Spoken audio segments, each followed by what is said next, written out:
Hello, everyone, and welcome to the Lizard Brains podcast. I'm your host, DJ Alessandrini. I'm joined by my co-host, Tom Gorman. Tom, how are you? I'm excellent because we have a guest today. One of my favorite people in motorsports, Matt Busby, is here. Hi, Matt. Hi, Matt. Hi. Hello. Okay, so I'll do a little intro. I planned this. Matt, tell me how I do. So Matt is the current CEO and president of Thunderhill Raceway Park. I'm going to wait for his head to shake in the camera when it'll stop. Yep. He's probably held every position at some point at a racetrack as far as operations and management goes at NOLA Motorsports Park and NCM Motorsports Park, which he helped build from the time they both started. And he's worked in professional racing with teams and with series. He's worked as a ride and drive employee, which I want to talk about because I think that's a little well-kept secret. And he has somehow maintained the ability to build his own cars, drive, not as much as I know you want to, but you still drive. So that is why Matt is on today, and Matt's awesome. Thanks for joining us, Matt. How do you do? Thank you for that. And correct on all accounts. I'm not gonna say that I've been particularly great at all of them, but I've been serviceable. Good enough. Well, now that you guys know what Matt does, thanks, Matt, for joining us. We'll get on with the episode. So, Matt, or Tom, how was your weekend? No, Matt, you said Tom said that you've done every position at a racetrack available. Is that 100% true, or is there one that you haven't done? I have, whether had the title and been paid for it or not, have done everything, and that's kind of like a racetrack thing. It's not like unique to me or anything like that. It's I think once you work at a racetrack, you just have to get used to doing everything. Whatever's needed. The last time Grid Life was at NCM, I ended up doing trash all day Saturday because our trash guy called in, and so like, hey, you get used to doing everything.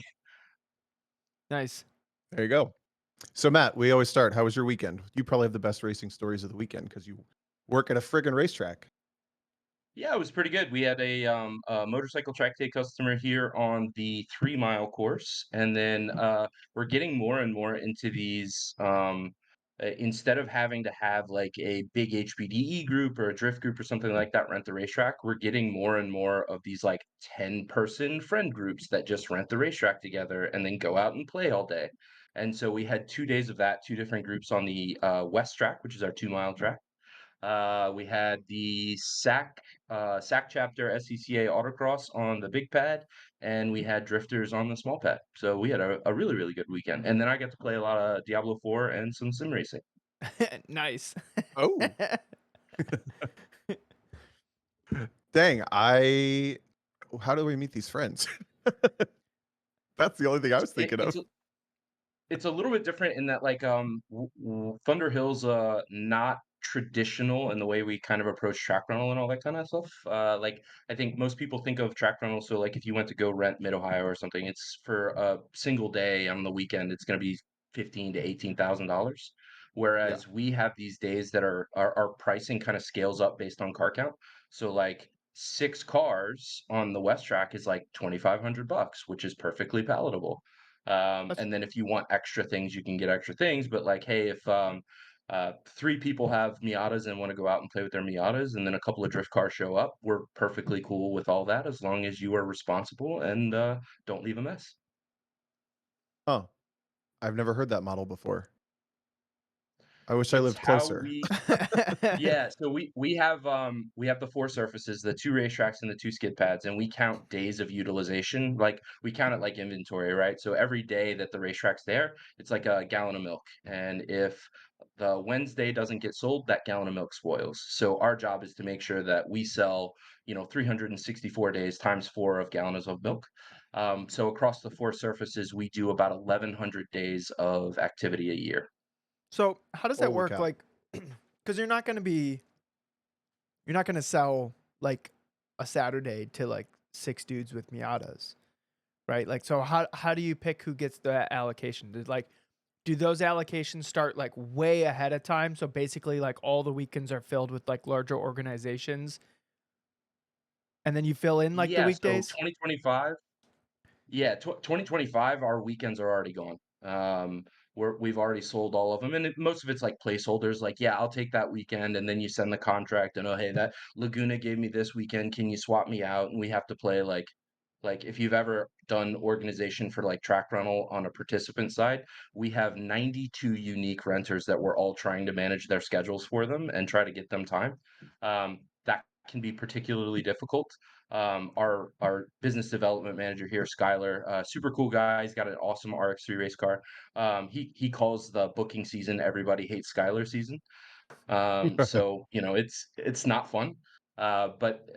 Between our we kind of approach it a little bit like the Costco model, like, hey, we're volume, right? And so we have our good customers that have been renting here for 30 years, like Hooked on Driving. They got their start at Thunderhill. 24 Hours of Lemons, if you don't know, got their start at Thunderhill. We're also the place that, like, hey, if anybody's ever dealt with a racetrack where, like, hey, we'd like to do XYZ, and their immediate answer is always no. Our answer is always yes, and then tell us more. So, like, hey, you want to do a crazy thing on the racetrack? Sure, come on out. As long as the insurance company says yes, we'll do it. So we're very much in the volume game, not in the price game. That's refreshing because that's how I always thought of track night when I worked there, and that's how Hayward thought of it too, which I think is why we get along. So like the customer service mentality is not as common in like motorsports because I think it's hobbyists and like whatever, I don't know. But like why should I have to tell somebody no until I absolutely have to? Because it's like convenient for me. I don't want to have to tell people like that. I'll say, yeah, like let's make that work or whatever. Um that's so then I'm still not understanding then. So you have all these customers that are booking out their tracks for 2025, and then you have these three dudes with the Miata. Where do they fit in? They show up on So once Tuesday when no one's there, and you just like, yeah, have fun. Yeah, once we get through the bulk of our calendar, so unlike like on the East Coast, the season's usually around March to about October or November, and then it gets cold and the racetrack's not as serviceable. Actually, out here, July and August are our downtimes because we just came off of a tear of days where it was 114 to 118 every day, and hey, that's not pleasant. And on So fire, right? yeah, yeah, everything's on fire out here. All jokes aside, You it's kind guys, of scary. yeah, you guys don't see It's Matt's Yeah. it's a webcam, new but flavor of natural disaster. yeah, you don't see Matt's webcam, but he's actually he looks like the dog in that meme where it says this is fine. This is fine. But once we get the bulk of our like participant facing days, so like our motorcycle track days, our race organizations, because obviously Thunderhill is owned by the San Francisco region SCCA. So SCCA gets first pick of their dates. NASA NorCal with Jerry Kunzman, who's the founder of NASA, got his start out here as well. We give NASA a whole bunch of days. We've got some motorcycle customers with like Carter's at the track and Pacific Track Time, Z2. I don't want to miss anybody fun track days, so they don't get upset with me. But we get through all of their schedules, and then we have a handful of manufacturers that are California based, who I can't say who they are, but yeah, you can figure that out. They get their days secondly, and then after that, we have this calendar, and we say, okay, we have all of these days available, and then Skylar just starts calling. We have this like roster of people who Mm. are like, hey, let us know when you have days available, and it'll be some wealthy folks with a couple of Ferrari challenge cars or a couple of motorcycles or drift cars or whatever. So we're in the utilization business, get people on property. So Yeah, okay, that makes sense. if Tom and I had Lizard Brains track events and we were like, we're gonna hold an event at Thunder Hill, and like we just reached out to you guys, then so just because we've never held an event there, like you guys don't even know who we are, that would be like tier 3. So like tier 1, tier 2, they would get like the first pick of the weekends, and then the leftovers are for tier 3 essentially, right? Pretty much. That's yeah, how that works. Yep. Do you guys like actually And that's kind of in categorize, shift. or is it just kind of like a known quantity? It's a little bit more subjective and known quantity. Like I said, there's a tremendous amount of tradition and long-standing customers here. Um, Perfect example would be like the Shelby Club of America. So they're not the largest club in the world, but They were the first renter when Thunderhill opened. They were actually not the SCCA. It was the Shelby Club who was the first group Cool. that put money in. Um, so because of that, we like are loyal to them. So Yeah, like yeah. they get prime date pick and all that kind of fun stuff. That's kind of in flux. I noticed it on the East Coast as well as out here, where like the one mark clubs, like BMW Club, PCA, not as bad, but um, they're not as strong as they used to be from a participant standpoint. There are way more options out there for like hooked on driving, chin track days, all that kind of stuff. So the one mark clubs aren't as they don't have quite the buying power that they used to, but we still feel, really loyal to them and how, helping Thunderhill get to where we are now. Yeah, it Hmm. sounds honestly, it sounds like I mean, it's basically sales, right? Like you're building those relationships in an effort to maintain those relationships for future engagements, right? Because if you keep taking care of them, then they keep showing up. You keep taking care of them, they keep showing up. It's like it's reoccurring business. Like every business model everywhere is looking for like a way to have like the reoccurring business, and essentially like I never thought about this before, but like racetracks have like almost a subscription model for the people who are renting out the tracks. Because if you rent it this year, then you probably have an allocation next year, and then the next year, and the next year. It's kind of like it's like a SEMA booth. It's like it's like anything else where like if you don't rent it that time, even if it's not the best idea for you, you might lose the future opportunities to keep coming back. Absolutely right, and very much so. In that, I am of the opinion that, and not everybody shares this opinion. I am of the opinion that when things with racetracks or racing or anything in our sport becomes too transactional, the magic is gone, and it's very much relationship based. Like if we're not cultivating these relationships with our customers, with these groups, understanding that like, hey, the on track content, is all pretty much the same. HPD, time attack, wheel to wheel, motorcycle track days, like the on track content is all the same, but the personalities and the idiosyncrasies from group to group in the paddock is what sets them apart. Yeah. And they don't all have to conform to our idea of it. It's like, hey, everybody does their own thing. And like, once you get to a point where, hey, look, they like all green M&Ms on the tables when they show up, like that kind of stuff. It really goes above and beyond for helping keeping the Okay, place relevant. who did that? No, it's I think an Ozzy Osbourne thing, or no, somebody, Tina Turner or somebody like that. Like it Oh, was okay. in their contract to where like every time they showed up, you had to have all green M&Ms just to make sure Oh you my read the god. contract, kind of thing. Dang, I The didn't know amount Tina of Turner raced cars. Sorry, sorry. Go ahead. I'm imagining like the extensive amount of M&M eating that needed to take place to get all green M&Ms. Yeah, you have to Yeah. eat the others. That's the only Yeah, way to yeah, make them yeah. go away. And that's yeah, we can't just throw these away. That's wasteful. Ooh, I can't eat any more M&Ms. They're like foaming at the mouth from like chocolate Yeah. overload. But your Oh mouth's all god. red because all you're eating is the red Yeah, ones. yeah. Yeah. Yep.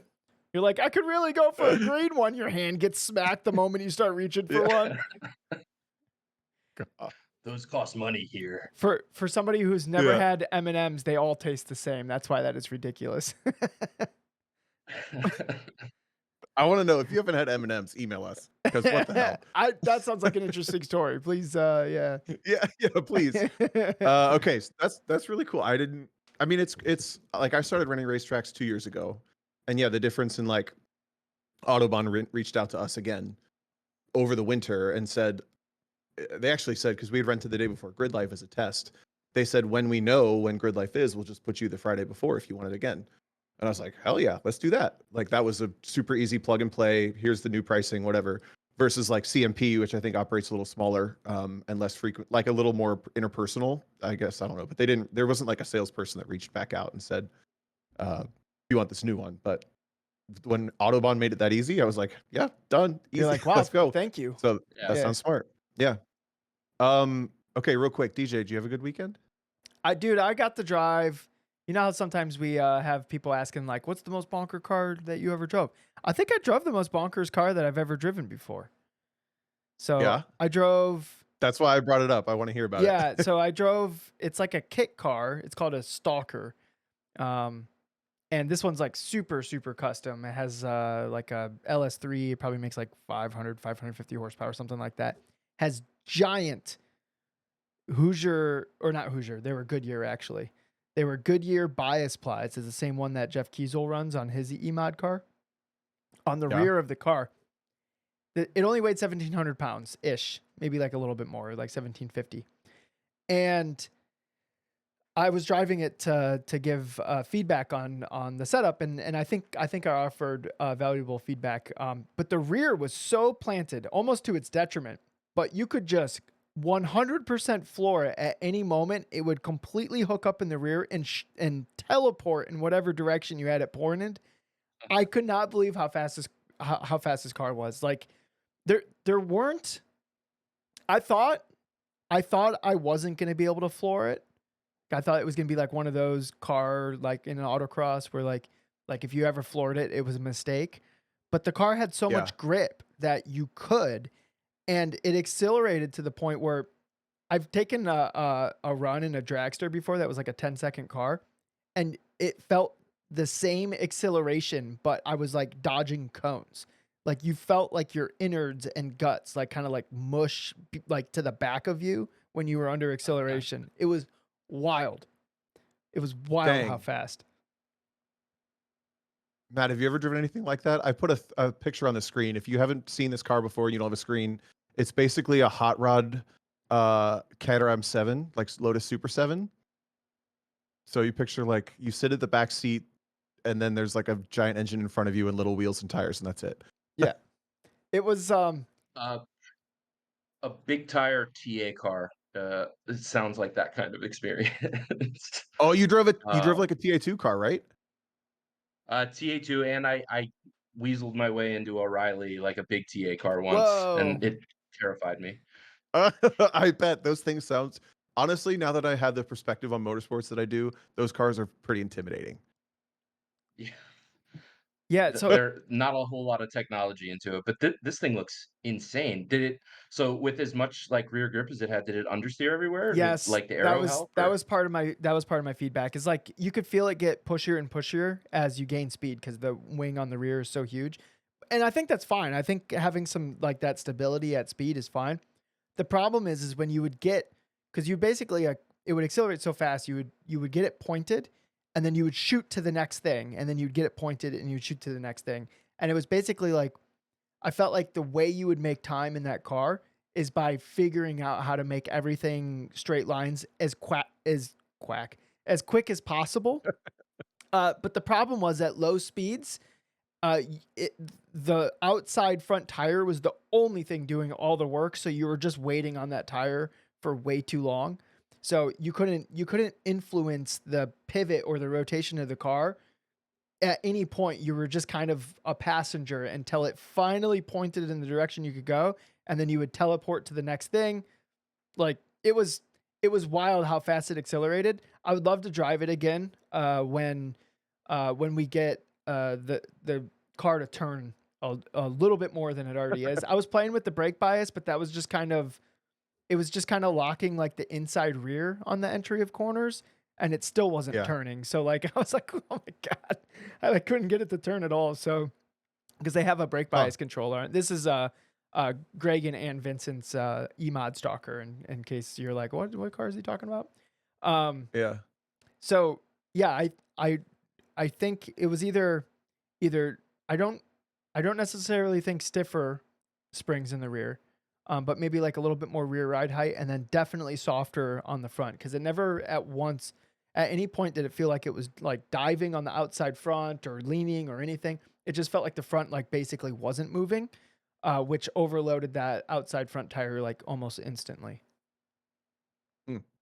yeah, the original TA2 car when they were still on bias plies and everything, you almost, like, threw the car on entry, like, you didn't steer the car, you threw the car in, and then you caught it mid-corner with the throttle, and it like, because they just would not turn if you just waited on the front. I tried, but it felt like the rear was just so connected that like I tried chucking and like it would move for a split second and then the rear would just be locked down and now you were just like you were past slip angle on the front tire. So, Yeah. but wild piece of machinery. It was just it was super fun and challenging. Tom, my first run, I wasn't sure because the pedal box was so tiny. It was like my feet were like on top of each other, but there was like in the space of 3 pedals, but like my feet were kind of like touching each other. So, Yeah. and like the spacing and like the depth of the throttle to the brake, I was like, I'm not gonna be able to like get the muscle memory down because I would have to have like really quick foot speed for like the closing distances I had on everything. So I was just like, you know what? Okay, in my brain, this thing's a go-kart now. So I would like leave the line, get the second, and then my left foot would just be like on the brake pedal. And I just went, it's a go-kart. And then I just like left foot braked everywhere. And that was like by far the most effective way to drive the car. If I had to do like, this was like one of the first cars that I've driven where like the foot speed in between like the inputs like actually mattered. Yeah. To me, that's the only reason you really need a left foot brake, is when the cars are that fast. But Yeah. that sound like I had the exact same experience when I got into the TCR car. It was just like there's only 2 pedals. Everyone said they drive 2-footed in these, so I just drive 2-footed now. But only in those types of cars. Yeah. Matt, do you left foot brake, Matt? I don't remember. I don't think you do. If it's not a boosted, anything with a brake booster, I can't left foot brake because I just send myself through the windshield. But like, uh, formula cars, go karts, like it feels very native. Anything with fenders, I don't know. I like my left foot goes down to 2 IQ points. I don't know. Because they're not because it's all manual for the other stuff. That's why it feels natural. Yeah, I think so. You can definitely feel the bite point. You can feel like tire drag and everything before you get lock up and everything. So you can really adjust. And then, just naturally with those non-brake cars, you're just initially putting in so much pressure, Yeah. where you can be really clumsy with your initial input and then find it after that.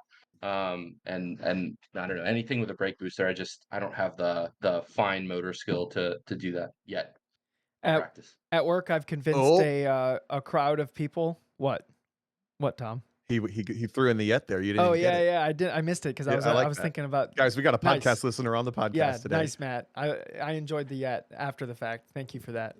Um, I've convinced a group of people at the office to go karting like at least once a month.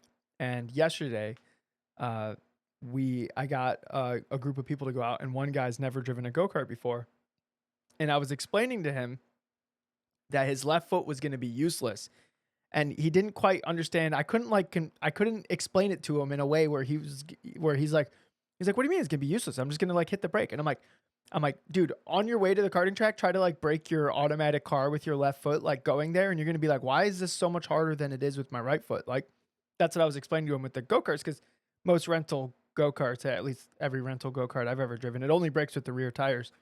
So Yeah. I was like, you're going to be like drifting and sliding, and it's going to feel like your left foot is a complete idiot. But like as the races go on, and like when you come next month, or if you go on your own or whatever, like your left foot will become not completely useless. But it takes a long time for that left foot to build up the brain pathways to be effective, or just as effective as the right foot. And I think sim racing is the easiest way to build in that muscle memory, and then you can reinforce that with like the real feeling of the cart with or real feeling of a vehicle underneath you with carts. Hmm. I just remembered a funny story about this. We were in a rental van at some ride and drive job, and you always get the Chrysler Pacifica or the Town and Country. So we're in one of those. I don't remember which, and I was talking to the person next to me. I'm driving, and I said something about I like to practice my left foot braking every once in a while in these cars because they always have such over boosted brake pedals. And I did it for the next stop, and I was like, could you feel that? And they're like, yeah. It's like, ah, shit. Okay, I need to practice more.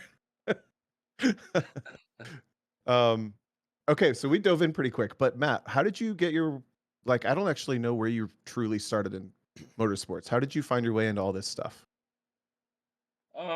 So I grew up with people around me being super into it, mostly like hot rodding and flat Oh, track motorcycles, stuff like that. whoa.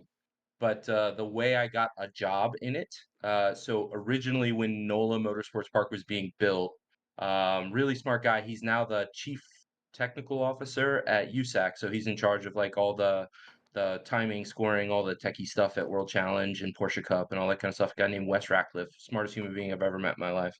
Um, he kind of like wrote this brief, and I owned an IT company or started an IT company or whatever. It makes me sound way more competent than I was. I was just a kid with an LLC. But I ended up getting the bid for building the network and phone system and all that kind of fun stuff to Wes's spec at NOLA. And at the end of all that, it's like, okay, well, hey, look, we need to train somebody on how to, how to manage this because this is, NOLA Motorsports Park has like 10 miles worth of conduit, a double redundant fiber network, along with two redundant wireless networks, two separate demarcs that come in from different sides of the property just in case like a hurricane takes out the street on one side versus the other. Like, absolutely nothing was going to keep us from having internet. And so okay, like who do I train all this? And like, yeah, we don't really have that guy, but we'll pay you $15 an hour if you want to come do it. And oh, okay, yeah, I'll do that. I'll work at a racetrack. And then you find out like in week one, oh yeah, hey, can you come help us assemble the go-karts? Oh hey, we're gonna be paving the racetrack. Do you know how to work a piece of equipment? Like that kind of stuff where you Yeah. just you dive in head first. Whoa, okay. So I didn't realize. So I know you through work in motorsports, but you started in motorsports through work. Yes. Like you weren't doing your own motorsports before you started working at NOLA. You were you were doing IT. He was like a car guy. Yeah. Yeah, I was just a car guy. We did some stuff. I don't know. Most people have never heard of it. There's a small racetrack in Baton Rouge, Louisiana called Circuit Grand Bayou. We used to go to do Circuit Grand Bayou stuff and have a friend, Jeremy Lee, who had a Formula Mazda and then a Star Mazda, and we would, fart around with that while he was like doing Skippy and all that kind of fun stuff. I, later in life got an opportunity to race a Formula Mazda and race a Star Mazda and all that kind of stuff before I got married and fat. And then, yeah, it kind of turned into I had this IT thing going on and I hated it. And like they gave me an exit. Damn, cool. Okay, so at what point did you start taking your own like motorsports stuff seriously enough to race Star Mazda? I'm like I didn't Um, realize that you hadn't started with all this driving like we did. So I think the really cool part about working at a racetrack, which is like, hey, they underpay you and they overwork you, but at a place like NOLA, where I still think that NOLA Motorsports Park has the greatest kart facility in the country. We hosted the Rotax Grand Finals there in 2013. It was the last my last big thing there.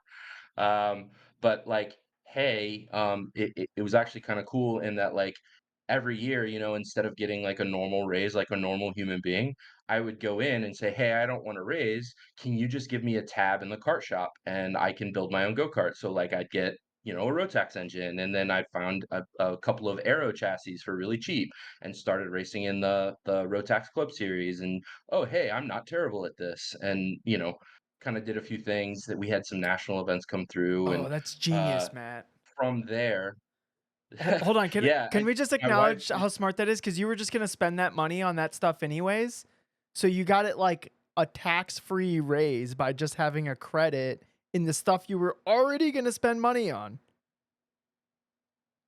And I don't know how, but like every year, so like a 3% raise for what I was making back then was like up $1,500. Every year, I managed to negotiate $7,500 worth of credit in the car shop. Yeah. Like, Oh, so like every season, I'd get a new motor and all this kind of stuff. It was fun, and then like I got to keep my go kart there for free. Couldn't afford tires, but it was really cool to be like the guy who like there's this big tire, at a kart track. There's this big pile of used tires, like, all right, I'm gonna go picking through whichever ones are the best. And, I'd go out and, beat the people who just bought new tires on the old tires. And I got protested a few times. I rolled scales once in a go-kart. It's kind of a big deal. I rolled scales 45 pounds overweight. And the guy behind me is like, no way, you're not cheating. Like you're cheating. Like, I don't know how you're cheating, but you're cheating. And then That's always no, a good man, feeling. I'm on used tires, whatever. yeah. Uh Dude, that just made me think of this yeah. real quick. This is a little sidetrack, but do you think there's something to I think there's a common theme across all these people that have this like they're going to have good stories in racing, they're going to stick around in racing, they're going to make it somewhere. They've gone through used tires at some other event and like pulled them out for themselves and like that was the way they made it for a little bit. I think that's got to be a thing. Do you have you seen that a lot? Cuz I hear that all the time. I've done it for Pretty Tom. much everybody. Yeah.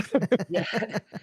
There's something to that though, like the whole, I can't afford a new set of tires here, so I'm just gonna get really good on driving on crap, and the car control and, like, chassis control that you learn, especially in a go-kart on tires that are, like, cycled out or whatever, you just get r I think it's you get really good at not being scared, like, "Hey, screw it, we're either gonna make the corner or we're not," you I know? think I think I think there's something deeper to that. I think there's like we're competitive, so you want to win.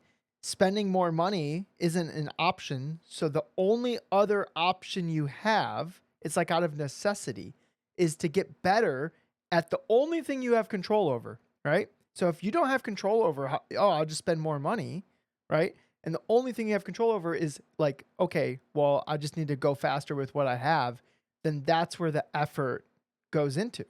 I think that's probably part more of that is there is no plan B. It's like, well, if I'm going to be more competitive, I have to do this better. Necessity is the mother of invention, and you just get really good with the circumstances that you have, I think. Yeah. And then eventually, hopefully, you start making some money and then you can spend the money and you have all those skills built up. Come on. Who's rooting for that? So I'll take one please. the path that I think I ended up on was I never really made the money. It was, if you work at a racetrack long enough, you end up making the relationships to where, like, I got a free CRG chassis once because, like, I was just really nice to making sure that the CRG guys always had internet when they showed up. Like, you just end up developing those relationships. I got to drive a 458 challenge car from this very nice man that, like, we just had a great interaction and like, "Hey, I've seen you in a go-kart. You wanna drive this?" "Hell yeah." Yeah. You know? So, like, it was very much a relationship-based thing. I've gotten to do some really, really cool stuff out of the graciousness of a lot of people. I think all three of us live in that boat. Yeah, do you have a Peter? We all know generous Peters Yeah. here on this Yeah, podcast. yeah. I've been lucky to know a few. Yeah. Um Um, that's awesome. So then how have you found balancing the interest in driving and working? Because I think that's something I've fought for years now, and I think DJ's finding it more and more. The more he wants to work in motorsports and gets opportunities like this too. You're more fighting so vacation days though. Me, yeah. I think the hard part Sorry. yeah. The hard part is, the equation for me was work, passion, and family, and I put everything I had into my passion and my work, and, my family life and my home life definitely suffered. I am, extremely lucky in that my wife is an incredible human that put up with all of it, and we're just now in the last few years kind of finding a much better balance. That was kind of a big reason for coming out to Thunder Hill is like I can't do these 7 day a week, 70 hours like all to use my spare time in finding more time to be at the racetrack. Yeah. Um, but I think it was just very much like it was. I, I didn't see it as anything other than necessity. Like, obviously, I'm going to spend every last dime I have on trying to go racing again, or obviously, I'm going to spend all my waking time like just trying to do more of this, testing my go kart. Like, we had access to the racetrack whenever we wanted, so like you work a 10-hour day, and then like, hey guys, y'all want to go out and do some laps, and then you just go do an hour on the kart track, and like that kind of access. It's not something that everybody has, but like I prioritize that over other things. Well, And you like set your life up where like you got to chase that thing that much. So then like your life starts getting filled with other things and it's hard to give up that much motorsports, right? yeah, for sure. And like uh I don't know, I'm not proud of this. The first picture I have of my child is in a go-kart at a racetrack and when he's like You're not proud of 4 that? weeks old. No, Not even a little like, it bit? should have been the day of, like like, when he was born. Nope, don't Nope. have that, but I got him a couple of weeks later in a go-kart. Nice. Wait, did you like wrap them like Okay. towel style to your like chest and then you like took them around or? Yeah, I brought him out, we put, like, headphones on him for I think it was the Rotax Pan Am weekend, and, just kinda like I don't know, like a proper race go-kart, like, those seats are surprisingly supportive, so, like, just kinda sat him down in there, and he just kinda, like, looked around like a confused baby, Yep. and, I thought I was the coolest person in the world. Yeah. How old is your son now? He turned 11 2 weeks ago.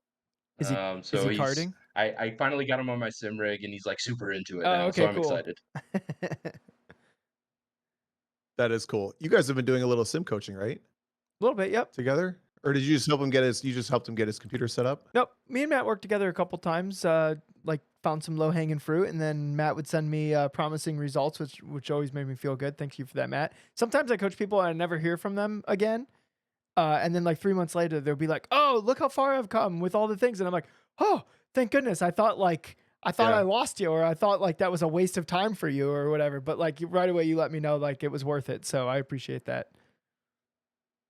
Yeah, no, I really appreciate the help in getting the rig, but like after a couple like really frustrating grid life races, I like there are a whole bunch of things about like the brake setup and stuff that I was learning, and I don't know, there's some weird thing, and I swear this is an excuse, but like not having motion and not feeling the car in my butt makes it really really hard for me to gauge speed, especially in braking in mid corner and stuff. And so like recalibrating my eyes to do that, and there's some weird stuff to like in a car where your eyes are, and like I'm a scanner, I like find the apex, look where I want to go, come back, and like kind of go back and forth. And when you're looking at a screen, it's not as native to do that.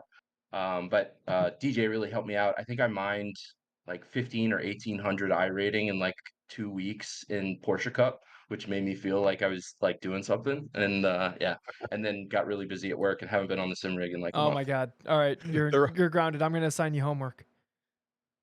Yeah. for a little while there, they're like, "Man, this guy must be European something. Holy crap."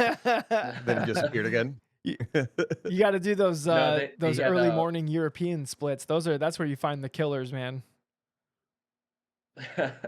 I've been fortunate enough to get a have like a lot of laps around VIR, and they had a week where Porsche Cup was at VIR, and like every lobby I could join, yeah, hell yeah, hell yeah, Yeah, hell yeah, yeah, and yeah. like I think Okay, so real quick on the oh, go ahead. I was gonna say I think like part of being sufficient at motorsports is you kind of have to have that like the insatiable appetite for the dopamine, which is like literally what I like attribute to being lizard brain. Like doing one race like isn't enough. You're like, that was really fun. I'm gonna do it again, and I'm gonna do it again, and again, and again, and again, and you do it until like you like you're hurting, like it's until it's bad for you. That's the point where you stop. I think there's a little bit of imposter syndrome too. Like every time you do it, like, nah, that was a fluke. Let me see if I can do it again. And then like, ah, that one was a fluke too. Let me see if I can do it again, you know? Yep, That's a definitely. good point. Yeah, especially like the first time you have that breakthrough, whatever the thing it was that you're chasing, like, gotta do it again to make sure I can. And then all of a sudden that's the thing that you can do completely fine and you're chasing something else that you haven't done yet. Yeah, That's a great point. I never thought about that. yeah, like your sight's set on like a goalpost that's like a little farther. Like we move our own goalpost without even Yeah. realizing it. So that thing that we were like, Yeah. was that actually like, for example, like when I won my first ever autocross, like national autocross event, I thought like, wow, that was really crazy that I won. I wonder how long it will be till I like win my next one. Like thinking like that was some fluke, like you just said. Like, oh, that will never happen again. I think I literally won my next event I went to. It was just like a breakthrough, and like that's I figured something out, and then like that's how good I was. And then like it's not like I don't feel like, for the most part, I don't feel like driving is one of those things where you're like, oh, I got lucky this time. There's just too many variables. Like it needs to all come together for you to like actually put in the lap times that are needed. Nobody just flukes out a lap time. It's like there's so many smaller things that need to happen. I think there's something too to the dopamine, like chasing me and a friend. So I for a while, like the way if I wasn't doing racing or family stuff or whatever, I played competitive Dota for a while, competitive StarCraft and stuff. And like now I'm into the like I'm a big Blizzard stan. But me and a few friends have been playing a lot of Diablo 4, and we have this new metric called dopamine per click. Like Diablo is the highest amount of dopamine per click you can get, Uh-oh. you Don't know? tell Christine. She's a sucker for that kind of stuff. Yeah. But I think the like, especially once you start, like with an AIM solo or Garmin or whatever the thing is now, um, the dopamine per lap, like you start chasing that, and it becomes a little toxic. Tom, you and I have talked about this before. Like, hey, look, if I go out on the racetrack and I'm not setting some sort of like personal best or hitting some sort of milestone, like I just feel like I was wasting my time. I don't get anything out of it, and that's such a toxic place to be mentally, you know? Yeah, that's not it's not fun. I think it's healthy to experience or like be in that spot once because it's like that means you've made it to a point that that's possible, which is pretty freaking cool. But yeah, we were either at a test day or something when I shared that, and I remember just being like, the options are go. Well, actually, I just shared this 2 weeks ago. If you caught the end of 2 weeks ago's, like we went to Charlotte, we had that 12-hour race with 10 and a half hours or 9.5 hours done. We were like, we had gotten a 50 lap penalty. We had taken the car on and off track so many times, and it was finally just like running and running and running and running. Okay, now what? Like, do we just drive around for these last 3 hours and like I don't we're not going to accomplish anything. We're not doing any more setup changes because we don't have any more options. And like we just hit a wall. Like, okay, we could just go beat the car around the track and try to break it more or park. And we ended up parking because we hit that same spot all together as a team. It's like, jeez, this feels weird. Go ahead. I have a question, Tom. How Yeah. long into the race this last weekend did you make it before the engine popped? 4.5 hours. Oh, okay. You would have just made it an hour and a half instead. So if you would have stayed out for the last 3 hours. Yeah. Correct. Yeah. Okay. All right. So it wouldn't have helped you And then either. the next day they had the 2 hour break for quiet time because they're around churches, and then they had lightning in the area so much that they only did 58 laps that day. So best case, by the way, this is our Road Atlanta weekend from this past weekend. The motor blew up in our Cayman. But we got 4.5 hours on Saturday, and it sounds like we missed nothing on Sunday except getting really wet. Nice. Um, I have another racetrack question, kind of two. There's two. Matt, what is your favorite or craziest or best story or gossip or whatever from either and or NOLA and NCM? Whatever the first thing that you're allowed to share. I want to hear. So Wildest at thing. NOLA Motorsports Park, uh, we built that racetrack, or Laney built that racetrack. It was 100% funded by him. Cool guy. Um, we built that racetrack in a swamp. And so when they were originally doing the dirt work, they kept finding these really soft spots. And so the racetrack is actually, not to get like down a boring rabbit hole or whatever, there's this byproduct from petroleum engineering called fly ash. And it's this really, really fine dust. And like when you pack that dust together and then put water in it, it gets hard like concrete. And then when it dries out, it goes back to like almost like the feeling of like kinetic sand or something like That's that. so weird. And so they put fly ash. So like typically when you pave a racetrack, you do like a 3-inch limestone base and then some adhesive and then a 3-inch at first course of asphalt, 1.5-inch second course of asphalt, 1.5-inch final course. We did 18 inches of fly ash to help stabilize the racetrack from the swamp. Well, when they were originally doing that, there is a D8 tractor, which if you know how big a D8, it's like the size of a house or half the size of a house, that got stuck in the mud to the point where it sunk and it is now underneath the racetrack. They couldn't get it What? out. That's such good lore. Oh my god, that's the Tom. When you asked that question, I didn't think we were gonna find out about a tractor larping as a submarine underneath a racetrack. All right, And Tom. this thing is Yeah, so like Tom huge. just posted a as picture far and as it's far as I huge. know, they never got it out of the mud and they just paved over it because it was a insurance write-off. Wait, Hang on, how tall? what part of the racetrack is it Height. under? D8 tractor height. Turn Is 5, it I under think. that giant Uh, bump at turn 5? I don't know. That might be why that racetrack's not sinking. That's Dude, yeah, what because if we just it's got to the well, bottom of that? hold on. Yeah, no, that makes sense because over time it's going to rust. It's going to leave a cavity of space under that racetrack. Is it a dip or is it a rise, Tom? I don't remember. Oh, come I on. think it's a dip. It's a dip? A dip makes But sense dude, I because it's googled this. corroding. This thing is 11 feet tall. It Yeah. sunk 10. Oh my god! It didn't fall in a hole. It sunk.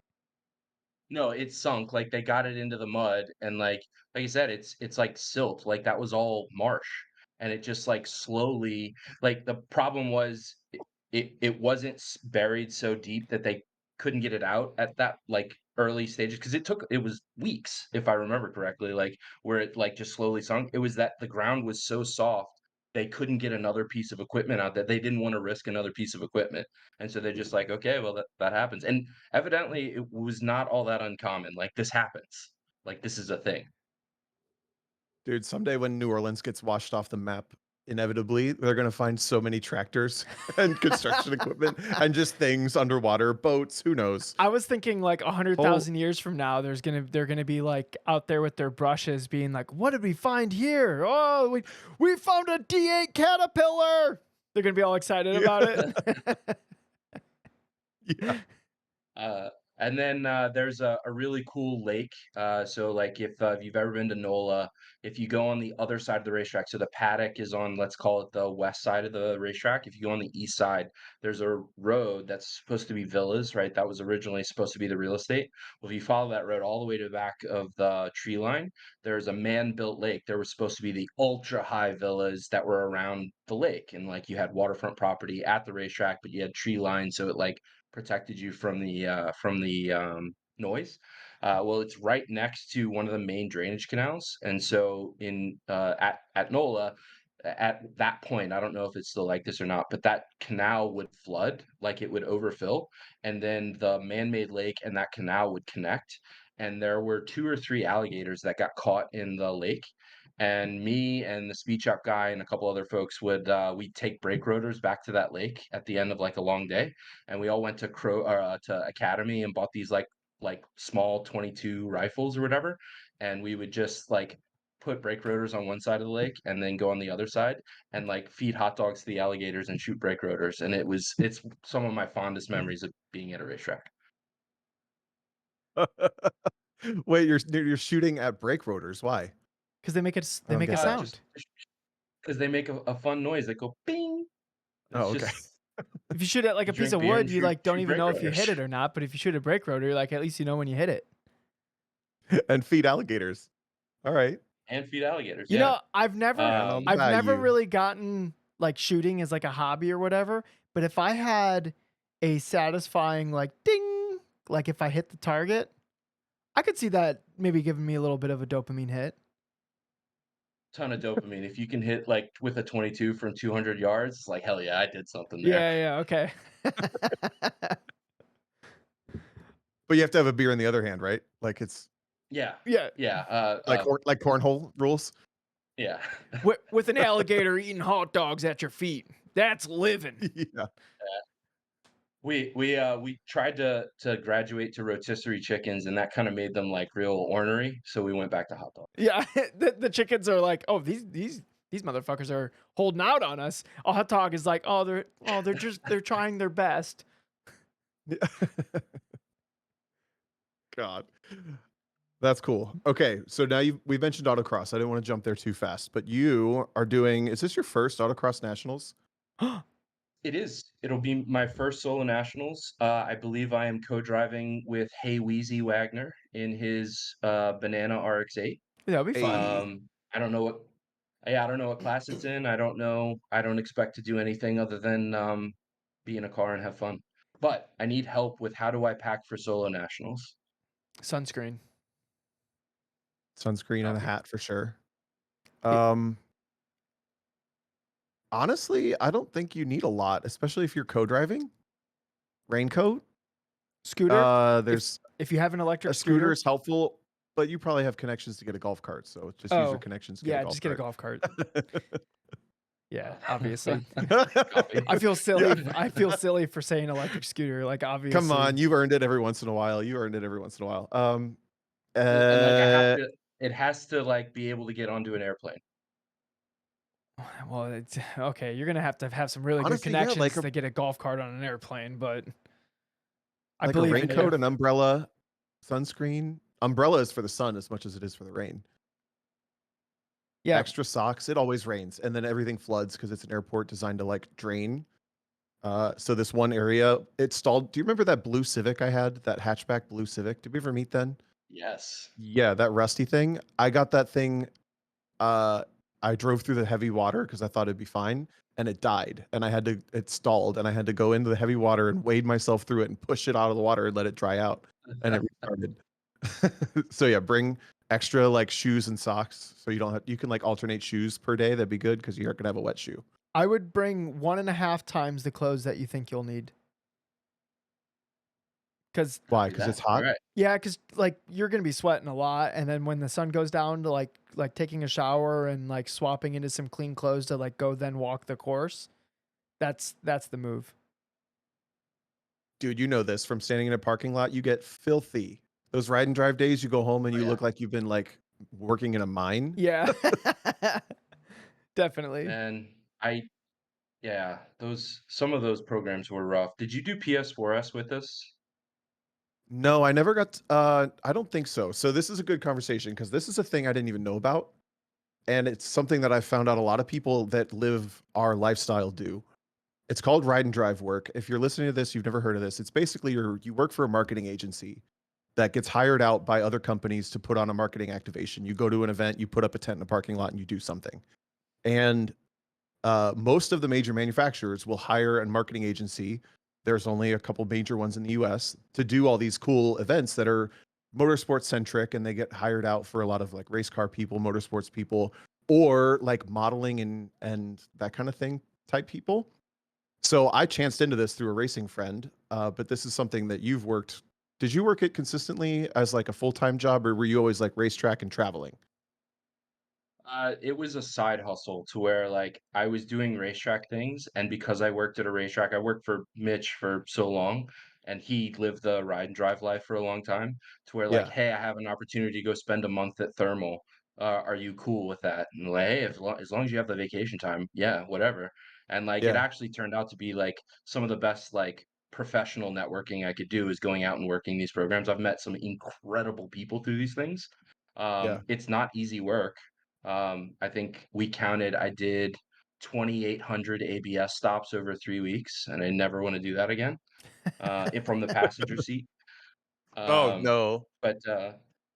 like, I got to do, like, at the, Michelin Pilot Sport 4S launch at Thermal, I got to instruct Keanu Reeves. I got to instruct some really, really cool people. I've got to meet some cool people. They're a lot of fun, and the camaraderie at those things is incredible. Yeah, how would you recommend somebody find their way into this? Because the way I found it was by chance, but maybe you found it on purpose. So no, so, like, you'd be surprised, like, n nowadays, I think a really good in is, the days are hard, but if you work some extreme experience days and have that on your resume, and like if then you learn the right people to ask about, how do I get in with Pirelli or Michelin or Audi or whoever it is. Like you said, there's these marketing companies that generally, like Jackson Motorsports Group handles Michelin, Pirelli, a handful of other manufacturers, and so like once you get in with one of those people and then like you show up on time, you clean up well, and you're great with customers, they'll keep calling you. The really surprising bit about it is these pay extremely well. I think the Michelin days, the work days were $500 a day plus per diem. And then they are always desperate for people. Like it always comes down to the last minute, like, hey, we need three more. I think I called you on a few of them, like, "Hey, I got this thing in Orange County. It's last minute. Do you wanna come do this?" And, they Yep. pay pretty well, and, they're slow pay. It's usually, like, net 120, but, like, if it's your side hustle, I know a couple of people who do it for, like, for a living and make really, really good money. Yeah, I mean, that was kind of my path for a little bit because I was working for so there's Jackson Motorsports Group's a big name. AMCI is a big name if you ever hear this, if you're Yep. looking into this. I worked for Experiential Events Group. They were a spinoff of Richard Petty Driving Experience. They paid a little less. We had Dodge, we did a little BMW, Toyota, Mazda. I got to work the launch of the MX-5 when that came out. So that, like those, you get to do this cool stuff and you meet all these cool people. Uh, but you essentially right seat in a car. You have to know some things about the car. You talk about the product in a good way, whether you like it or not. You talk about it, and that's what you're doing. I don't And understand it's why they're pretty cool hiring people that like can actually drive to ride right seat. because we're You available, you and end this is up our. Go ahead. Yeah. Like like I said, the warm body situation is a lot tougher. And then uh usually at these things, these days culminate with some sort of like hot lap or experiential lap. And it's usually in a car that they don't own. So So like they they need need people that somebody they can that they can trust trust. to Yeah. put a rando in the car with you. Yeah. And then like just generally like the really, high end pros or somebody told me, and I don't know if this is true or not, but like people like Tommy Milner is like 10 grand a day. Like they're not cheap. Um, you know, yeah, get that kind of Holy. rate, man. Hell. Tom's like, I'm up in my rates. But it is Uh, wild. Those guys do those days though. Like these, you'd be surprised the people you see at these. Um, So the what was Pilot Sport 4S one was fun. Like the very end, every one of it, every day was a new wave of air quotes influencers. And so at the end of the day, there was like an ABS, an autocross that ended in an ABS stop with tire comparison. So you had to drive them on a Michelin and drive them against the Goodyear and then a Pirelli or whatever, and then they would go do some lead follow on one of the racetracks, and then it would end, they would have to go do lunch and then sit through a seminar or something like that, and it would end with everybody getting hot laps. But like the hot lap cars were all cars that were like on loan, so there was some cool stuff like Graham Rahal gave his 918 and his NSX, and there was a Singer 911 for a couple of the days, and like all these really cool things, R8 GT3 RS, Corvette Z06. And so every day, each driver, like we would cycle through what you got to drive. Like, so not everybody like got the R8 every day. Like we wanted to drive different stuff. And like the one car that like it was a disappointment. We had a GT350 Mustang, and like you could see the disappointment on people's faces when like they only got one hot lap, and like of all the supercar things, like they get really disappointed if they got into the Mustang. And so like for whatever reason, the last few days, I think it's because it went really well the first time. That's my copium. Um, I pulled the Mustang for the last 3 days of the program because like you could see the disappointment, and so like I went above and beyond. Like we weren't supposed to like the tire manufacturers don't like it if you spin tires. So I would leave the pits with a big smoky burnout and get yelled at every time, and then like go out and slide the car and do all kinds of funny stuff. And like those GT350s make like really good noise, and you really get a big accentuated downshifts down and really like sell the experience. And then like at the end of it, like I just went like committed to full like hell yeah America brother, and like had to high five people and made people yet like because we had GoPros in the car, and Yeah, yeah, yeah. like this program was put on by Vice Media, so they got their video, and so like I made them all yell America and high five me and all that kind of stuff. So like we guaranteed it made their highlight reel. And so we are doing this in the last few days, but one bit about this is every day at this particular one, there was a new like really high end pro driver. So one day it was Tommy Milner, and then John Edwards, and then Joey Hand, Alan McNish, Mark Webber, like big names. And so all we names took that DJ turns. 100% knows? I know Mark Webber. Yeah. Oh, and Tommy Milner. What did Tommy do? I've heard that name before. Was he the guy at the Mid Ohio School? Does he do the Mid Ohio School No, sometime? that's Tommy Oh, that's Byrne. Tommy That's Byrne. Tommy I'm mixing Byrne. them up. I'm terrible with like pro drivers and stuff. So continue. They're just people. So we, as the air quotes pro drivers, like the instructors that were there, we would like take turns pranking the real pro drivers. Like we had to do something. And so, like, when it was my turn, it was Alan McNish. So every time he talked to us, I'd just yell America. And he just started looking at me like I'm this crazy person. And like, I still, to this day, feel so guilty about that that I want to apologize to Alan McNish for just yelling in his face America over and Well, over. lucky you. He's a big fan, so you can apologize to him right now. Yeah. Uh, Hey, the hey, best Matt. one was Matt, real quick. Carlton here. Did you happen to listen to the Randy Popes episode where I crashed the chat and confused him? not yet. Okay, that's fine. You don't have to listen to every episode, Matt. But yeah, it got real confusing for Randy, and I didn't catch that. And Tom actually cleared it up because Randy was very confused. He thought somebody came from in the audience and just ambushed Randy with like giggling girl happiness, and I made it very weird on the podcast. Anyways, continue on, guys. Uh, the best prank I think was Mark Webber, and I won't out who did it because he's still racing. He walked up to Mark and like at the end of the hot laps, like we'd all group up and we were like just chatting with him and like he super awesome guy, like he was super cool to talk to and everything like that. And then our friend goes, "Hey Mark, you know what you and I have in common? We both won the same amount of F1 World Championships," and just walks away. Oh, Jesus.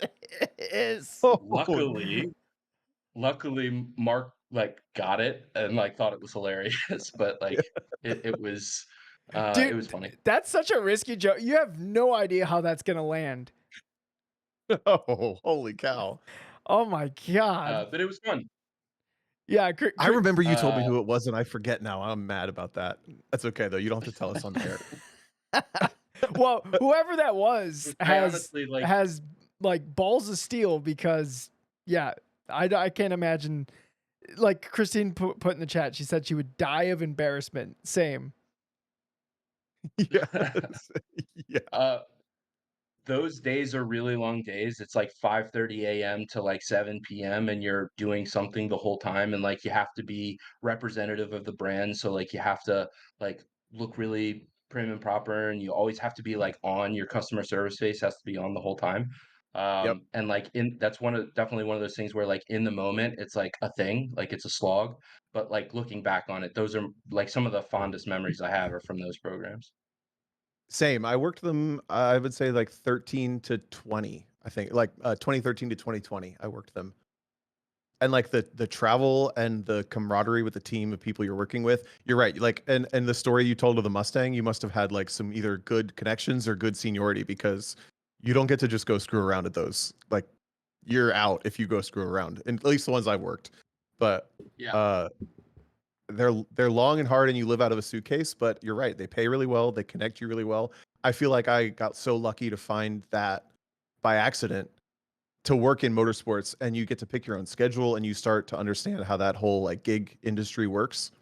Uh, we've gone over before, like how to get into pro racing and how to make a career in racing and whatever. So, in the off chance that someone's listening and wants to work in motorsports somehow and doesn't know how, like I feel like I'm glad we talked about it because I've never heard of anybody talking about it before. I feel like it's kind of secretive.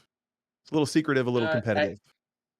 I think there's a lot of gatekeeping for the people who do make their living with it because it can be an industry that is very feast or famine. And so like Yeah. when it gets lean, like right now, it's kind of lean.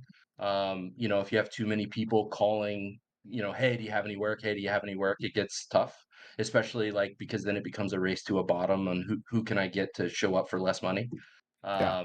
But you'd be surprised how many like um, I have a seat in a pro series, but I also have to pay my own bills, and so I'm going to do ride and drive things to fill that gap. It's a lot of people. A lot. Yeah. Um, I was going to ask a question. I lost it. DJ, you I got can come anything? in. I'm Yeah. farting. Yeah, you're fine. Go for it. You sit over there and fart. You party on over there, Tom O'Gorman. You little rootin' Yeah, I'm tootin'. going to do that. um, Oof. Matt, what's your favorite track as a driver? Ooh. NCM. It's it only because like I'm a homer, and I think legitimately have 30 to 40,000 laps I was around that gonna place. I was gonna ask Um, how many laps did you actually get to take there, being that you worked at the racetrack? How does that work, by the way? Is just like, do not fucking crash? Is that like? Yeah, that so a big part of the business at NCM is that it's a ride and drive facility like 4 days out of the every week. And so like you like I said, you wear a lot of hats. So I was booking the racetrack, managing operations, managing maintenance, managing the car track, and then on the days that we didn't have rented, I was also the guy that would be the one that gave you your driver's meeting and took you out in a Corvette or gave you a hot lap or something like that. And so I legitimately ended up in the car, um, 3 days a week, every week, at least 3 days a week, every week for 10 years, to the point where, like, I legitimately wore out a Stilo helmet, and, constantly on and off, on and off, on and off.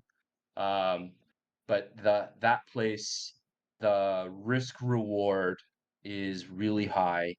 The technicality and the idiosyncrasy of it is really high.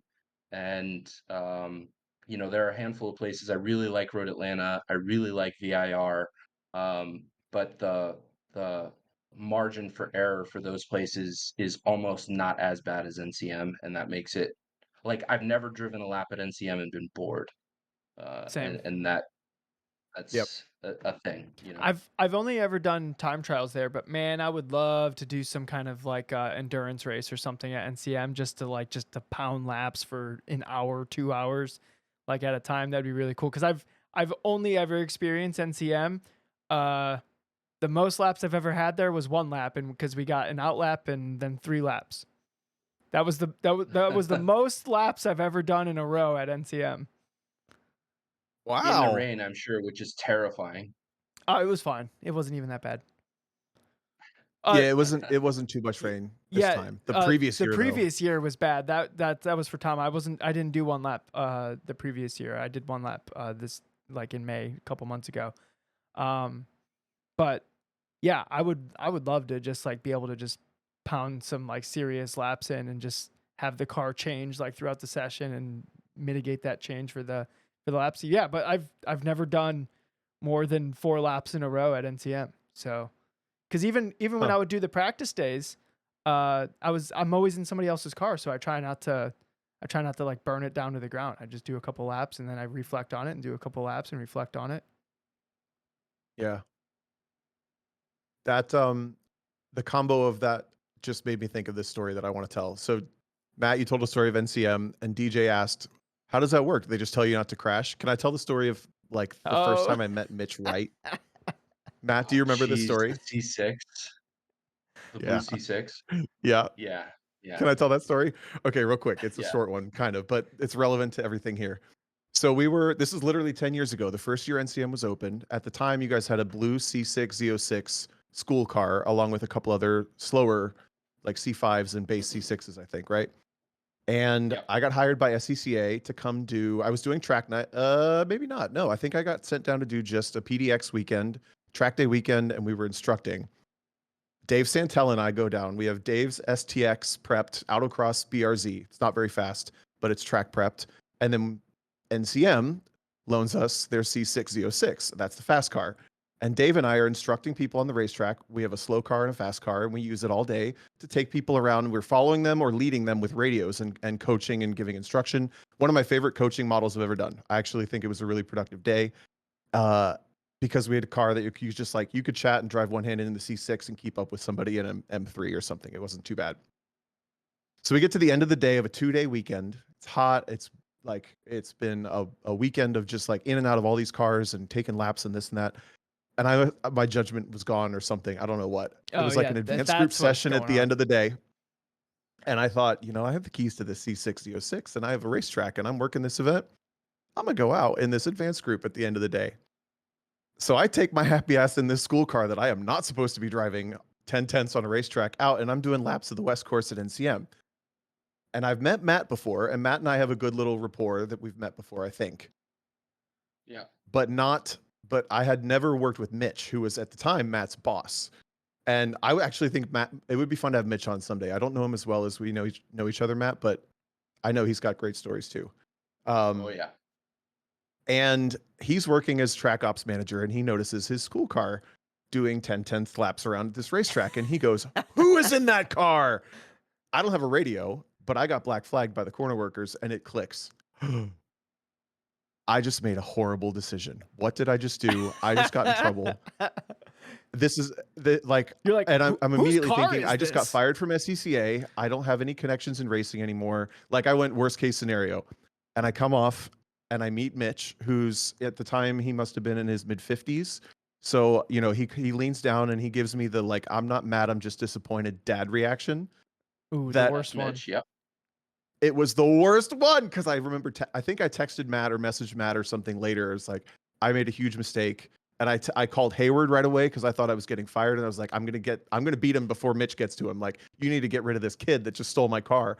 And luckily he was like, I'm not mad, I'm disappointed, and he moved on. But from that point on, for like years, I thought, oh, I'm gonna be on NCM's blacklist. and luckily, I was scared of Mitch for years. I would always go hang out with Matt at the racetrack, but I was so scared of Mitch for a couple of years. So at first, Mitch thought it was me who was doing that. So he came down like, "Where's Matt?" Like, Oh no, I didn't know that. Matt's getting yelled at. and then he found me, and I'm like, "Wasn't me." And And then then at that secondly, point, he's going, "Well, who is it?" uh, what you don't know about Mitch is Mitch worked those ride and drive things for years. Like he did IMSA and Trans Am in the 80s, like in the heyday. He worked the ride and drive programs back in the day when like one totaled rental car was just like how these things went. And Yeah. so like you know, it was just like normal kind of ride and drive shenanigans for him. But like, hey, don't do that. Don't burn our stuff down. But yeah, you were petrified. And then like we were laughing after the fact, like, you know, You're like, we scared that yeah, kid. yeah, yeah. But ever since then, he like every time like, hell yeah, Tomo's coming. Yeah, yeah, make sure you give him the rules on the cars. Okay. Yeah, No way, okay, Mitch, really? I'll give him the rules on the No, cars. did he really say that? Yeah, every Tom, time. you're a little troublemaker. That's amazing. I know, but the coolest full circle thing is he messaged me 2 days ago. I guess he was racing at Pittsburgh this weekend, and he used my track tips video to study. And he was like, "Hey, just got back from pit race. Your video was spot on. Thanks." I was like, "Oh, that's Yeah. so cool. I'm not scared of you anymore. I feel like we're friends There was now." a PS. He's like, "I No. still don't forgive you." Yeah. Someday I've never talked to him about that. Someday I'm gonna bring it up with him, but I had to tell that story. Mitch is one of my favorite humans. I actually had the exact same thing happen, and like I was kind of not a nice person to somebody for the same reason. Like Holly Performance Products is one of our biggest sponsor, and they bring this kind of, I mean, I don't mean this in a mean way. Like this kid, I mean, he was young, so they bring this kid over, and they're like, "Yeah, we want to get him in a Corvette." And I'm like, "Look, man, this is right after we bought our fleet of C7. So like, look, we just got these cars. We have like." Months worth of program scheduled with these things. We cannot wreck one of these cars. We can't burn them down. I only have so many tires. Like he's not going to drive it like a butt, right? And no. He knows what he's doing. He's got a great history. And like I kind of grilled like my Holly contact, and then I grilled the kid. Turns out nowadays he's somebody. It was Cletus McFarland, and like ever since then, like I see him every year at LS Fest, and he kind of gives me the eyes, like dick. And so yeah. That's Now we're nice. talking the disadvantages of working in motorsports. Yeah, you gotta be the fun police sometimes. Yeah, I guess especially at a racetrack. I guess that's a good segue. What do you think? How can all of us be better enthusiasts when we go to events? From your perspective, as someone who works at the track and the events all the time. So, I think a lot of people get too worked up or too like focused on, hey, I'm here to do this unique thing at this unique place. So like people remember me for what I do on the racetrack. Whereas like I can't remember who wrecked cars. I can't remember who had offs. I can't remember who took passes without point buys. We don't like that stuff happens every weekend. Doesn't matter. We don't care. I mean, like there are particular weekends like, hey, if you write off 20 cars, like, okay, we remember that weekend. But the way we judge groups is how they treat the trash cans and the bathrooms. And like I can remember groups that rented the racetrack for one day that like, oh yeah, that group poured 6 quarts of oil in a trash bag. Or yeah, that group went through 18 rolls of toilet paper. Like, why? Who's stealing toilet paper out of the bathrooms? Like, so that's what we remember groups by is how you treat the facility. And so, like, I don't know if you were at Laguna at Grid Life last year. Like, every time like trash people are around, I always make it a point to like, hey, we appreciate you. I appreciate what you do because that it is legitimately the worst job in the world.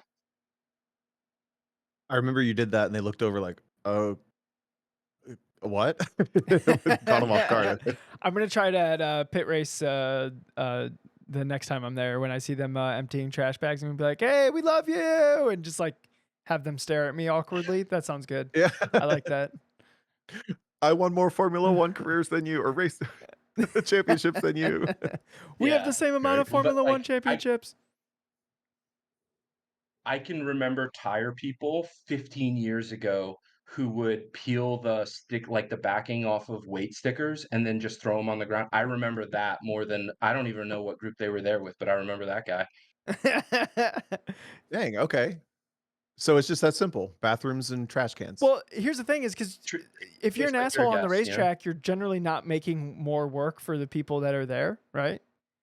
But if they have to Right. go around and sweep up and clean up after you, or like oil in a trash bag, that sounds awful. Because especially if it leaks or breaks, or because then there's so much more cleanup that has to happen than otherwise would have had to happen, right? Like you're just creating so much work for the people that are just trying to get home to enjoy whatever they actually want to be doing, right? So, yeah, I totally get that. Dude, I'm gonna add that to every driver's meeting that I do for the rest of my life, and I'm gonna tell that to every other person I know that operates. How are you gonna word Like, it? just tell people, take just take care of the bathrooms and throw your trash in the trash cans today. The track will appreciate you. It Yeah, sounds like that's way don't more leave your important than food in don't the do two off. classroom. Yeah, we don't care about offs. Offs are part of it. Wrecks are part of it. All of that kind of stuff is part of it. Like as long as you listen to the corner work, like everybody makes mistakes, right? As long as you don't like make the mistake 3 or 4 times, right? You're not coming to black flag a whole bunch of times and then like, oh yeah, look out for that guy. But like, hey, we remember when, people, yeah, we had a pizza party. Oh yeah, we know you left all your pizza in the classroom last night. We had to clean it up this morning for your driver's meeting. Like that stuff we remember. Noted. Cool. Good to Yeah, know. I actually think that is good to know.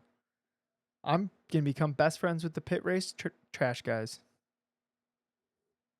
You should. That's my road to Uh, IMSA. fun, fun story. When I was working for IMSA, I did a couple of things with them. I did one of the last IMSA races at Indy, which is like 2014 or 2015.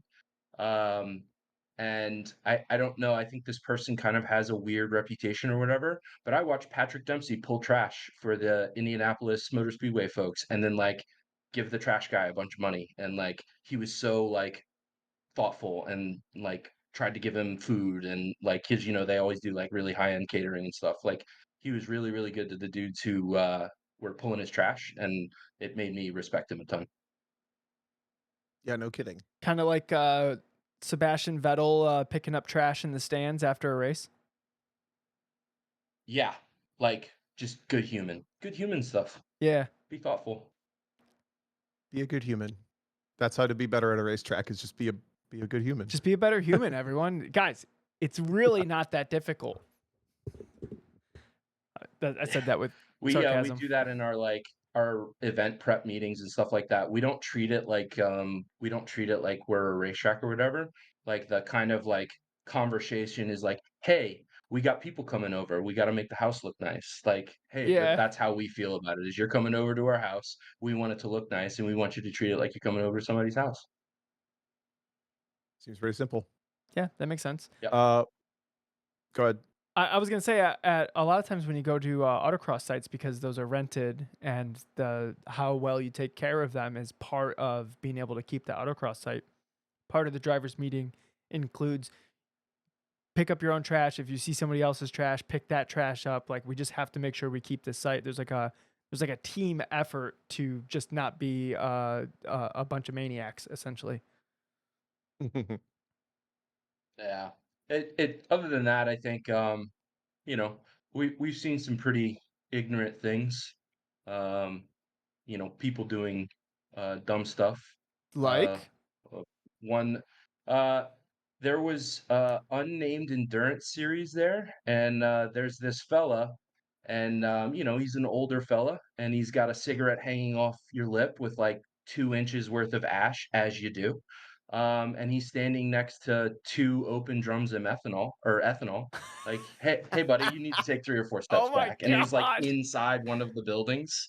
Like, hey, bud, take a step back. Before Oh we no, all it's just fine. No, died. it's not. Yeah.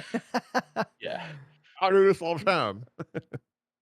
yeah. That was my Wow. cigarette hanging in my mouth voice. There was this one time we were putting on an event. It was a private event, and a guy shows up, and he's with his wife or girlfriend or something like that, and he's in a C7Z06. And at NCM, turn 4. God, I'm forgetting the corners at Oh NCM. This is bad. no. So right at 4, there's that left fork that you can take to takes you in between toward like tabletop and 15. So you mean 5? Well, so dur- oh yeah, 5. Sorry, 5 and We 6. So gotcha. 6 is the right. I am forgetting stuff. This is a problem. Dang. Um, so like during a hot session, he makes the left instead of going right at 6, Oh and no. then tries to turn right toward What? tabletop. And we panic red flag the session and everything like that. And after all the cars stop, we see his spouse or friend get out of the car with her helmet on, like walk all the way back into the paddock, jump the Armco, and like, I'm not going home with him. And, well, okay, well, where's home? New York. What? And whatever was happening inside that vehicle was so bad, she was convinced that she needed an Uber to the airport to go home. Wow. That sounds like a smart lady. No, He just that turned backwards on a racetrack. that sounds like they Yeah. didn't go over hand signals before they went on the racetrack of like, get me out of here. You know what I mean? It sounds like she was a passenger or like a hostage in that car. That's what it sounds like. And then he was being a butthead about it. That's what it sounds like happened there. But you can imagine like the corner worker like radio calls, like everybody's just so befuddled as to what's going on, and like, where is she? What's going on? It's just chaos Can you, for Yeah. 3 minutes. Can you imagine being a driver in the red flag? You're like, oh, geez, I hope everyone's okay. You're like sitting on the front straight, and then you see some like woman with a helmet walk by. You're like, what is going on around here? Have you ever seen videos of this track day that devolved into chaos at Toronto Motorsports Park? You know what I'm talking about? No. Oh, you haven't seen it? Oh, okay. Dude, there was like This fist is a whole fights big and thing. a car caught on fire. It was like, yeah. Dude, World Star happened at a racetrack. It was wild. Yeah. I'll have to send you the video. It was some random track day that was like put on by amateurs, no helmets. There was car-to-car contact. They were open passing, fist fights on the hot racetrack, people getting out of their cars in their helmets, fighting each other, car burned to the On the ground. Like, racetrack. it was madness. People are still circulating, and there's a fist fight on the racetrack. Yeah. I need to see this. Yeah, I'll find it and send it to you. And like, you can't fault the racetrack for that. Like, right, we're all in the utilization game. Like, hey, we're selling the racetrack to whoever we can. And yeah, there are some like hurdle questions of like qualifying questions to make sure that you're not like that. But Yeah. like, to a certain extent, like once the first car leaves pit lane, we talk about it like, look, the ship's left the dock. We don't have any control over this anymore. So like, you're just, from a racetrack perspective, you're just along for the ride and trying to get control again. Yeah. Yeah, You're like a that's what's tugboat. terrifying. Yeah, Yeah. Yeah. no Um, brakes. I can't. I haven't seen that in a while. I have to a look it up question. now, but Yeah. Matt, what do you think is the best ran racetrack in the world?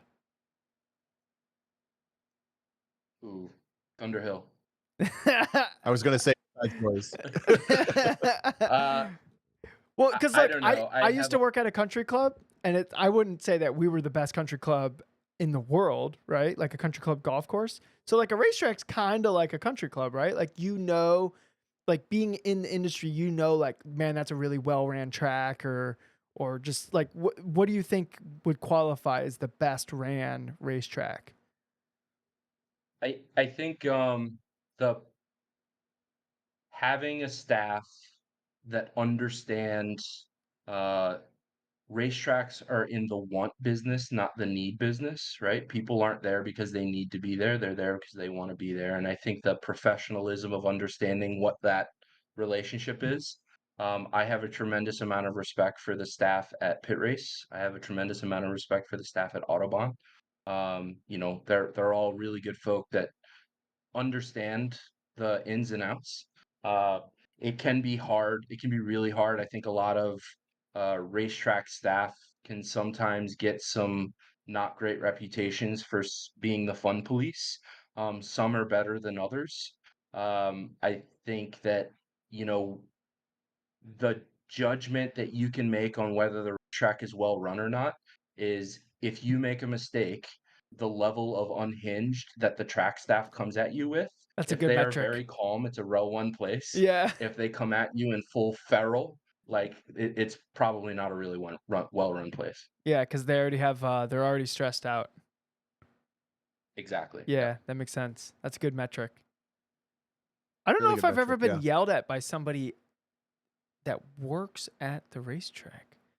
Me and Tom, classically, like it's like a joke. Like, how long is it going to take us to get black flagged at like this HPDE? Because without fail, like we'll get black flagged at some point. But I've never been yelled at by track. Oh, I have been yelled at by track staff, CMP, because my car was touching the pavement in the paddock. Look, I wish I could say that like I've yelled at people. Like I've been having a bad day, especially LS Fest, man. LS Fest was the worst.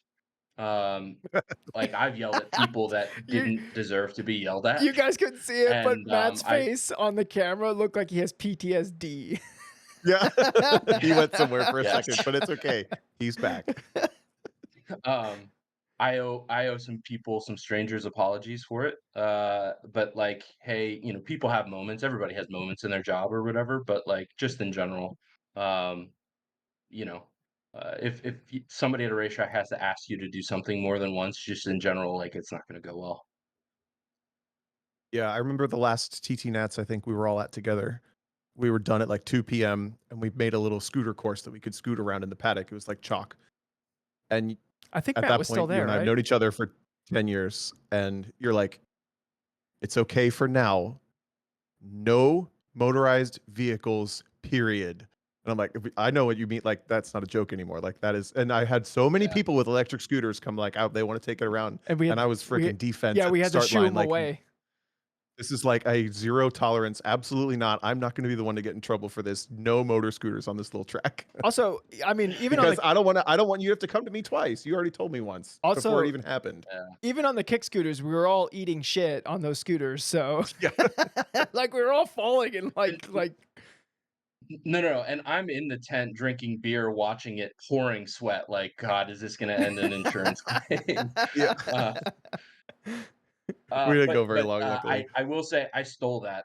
By the way, Razor Scooter Autocross. We do that out here now. Oh, Like, nice, nice, hey, dude. It look, was fun. how do we make a paddock fun? Razor Scooter Autocross. Dude, we gotta go to the Grid Life event out there now because we have to run it. Oh, DJ, we do. got to put the Lizard Brains Autocross Scooter School on. Yeah, we'll give out merch for prizes. You get a sticker. That's Good job. Here's your that's- sticker for your scooter. That's what we can afford. It's giving out stickers. Yeah. Tech pass. You know what? Whoever gets the most wins for the day, they'll get a T-shirt. Yeah. But- why not? but We'll they splurge. they or better a f- mug, your choice. They better fit in a large, because we're just bringing one Yeah. T-shirt with us. Yeah.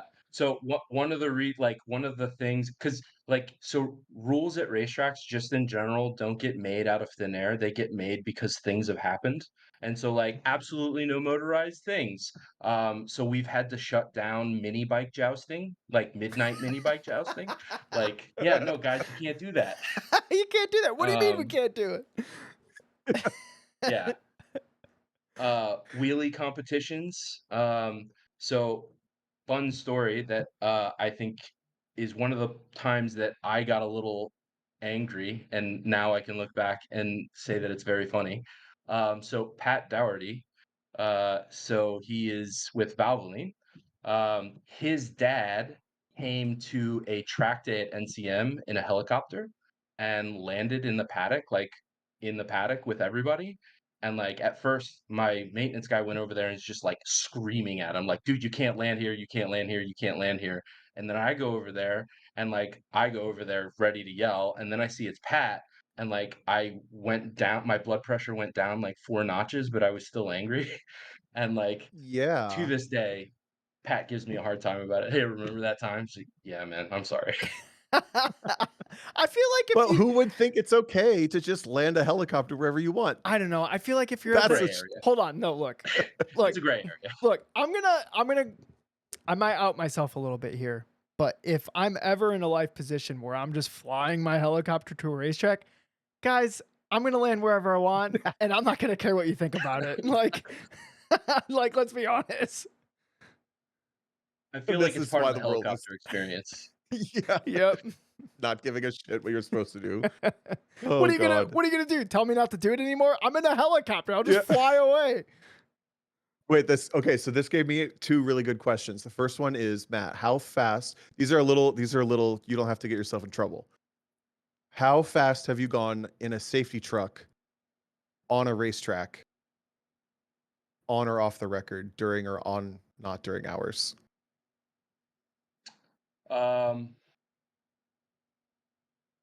uh, Probably 95 miles an hour with a 300-gallon water tank in the back, which was pretty sketchy. The Oh, funnier one is our tow truck driver, the first tow truck driver we had at NCM. So we did hot pulls for NASA, and it was during the Lightning race. And so Lightning at that point was pretty much just Spec E30, PT, Spec 944, and Spec Miata. And Great Lakes has a pretty fair, they used to have a pretty solid Spec 944 field. So of course, I have a disdain for the Spec 944s, because if there is a black flag all or a red flag at a NASA weekend, it is for a Spec 944. They are magnets for Armco. So we get a Spec 944 in the wall. Uh, Tow truck driver goes out under local yellow, picks the car up, and then goes over tabletop faster than the field, passing everybody. And we had to come over the radio and like, Joe, you have to slow down, with the driver still in the car on the back of the rollback. He's like setting fastest lap of the race on the back of the tow truck. Yeah, and he's like like he has a dirt car, like a late model or something like that. So he's like a driver or Yeah, whatever. He's yeah, been doing it nice. forever. He's like, oh, blah, blah, I was yeah. getting it. It's like, yeah, He's man, you like, were getting it, but slow down. I was getting it. That's funny. He's like, I know what he's thinking. He's thinking the balance of this truck is better when I got weight on the back, so I'm gonna enjoy it a Yeah. little bit. Yeah. I got rear, baby. Let's go. Yeah, I do. Yeah. When I was driving a box truck without it like loaded, it was like I mean, it was always pushy, but like the rear was really stuck. But when I had like a couple thousand pounds of stuff in the back of it, it would play a little bit. So I kind of get the tow truck driver here. But standing up in race control and watching like the F&C control and like the race director, like their eyes get like huge as you just watch the tow truck go toward tabletop at 100 miles an hour. It was interesting. Oh, I want to know what that guy was thinking in that car. I want He to. was still sitting in the car. Yeah. Oh my god, Oh that my had to be God, that's amazing. terrifying for him, right? Green serves him right. He crashed. I don't know. Yeah. And we had a little chat with the NASA folks. Like, yeah, can you chill a little bit? And like, when is that ever the case? When the organizers go into the racetrack to tell their safety, hey, chill out. Yeah, Yeah. that's true. That's true. I wonder. I don't even know what I would like. Can you imagine, Tom? Like you see the white flag of like slow moving vehicle, and it turns out that that's you, and you're being passed by the safety crew. Yeah. Well, the reason I thought of this is at Road Atlanta this weekend, there was a red flag for something. So I'm sitting on the side of the track waiting. I had just come to a stop within 2 or 3 seconds. So I'm kind of on the radio asking what's going on.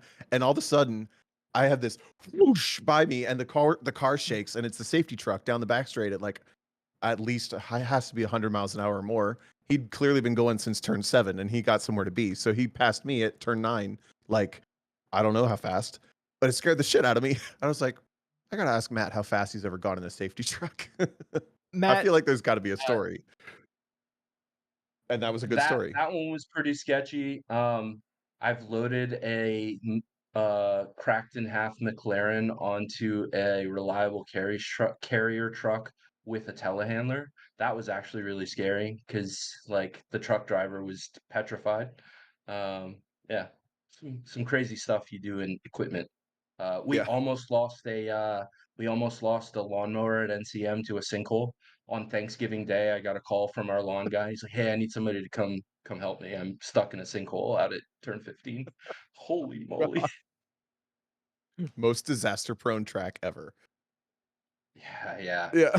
yeah. The other question that I thought of was, what is the most commonly accepted made up rule at racetracks?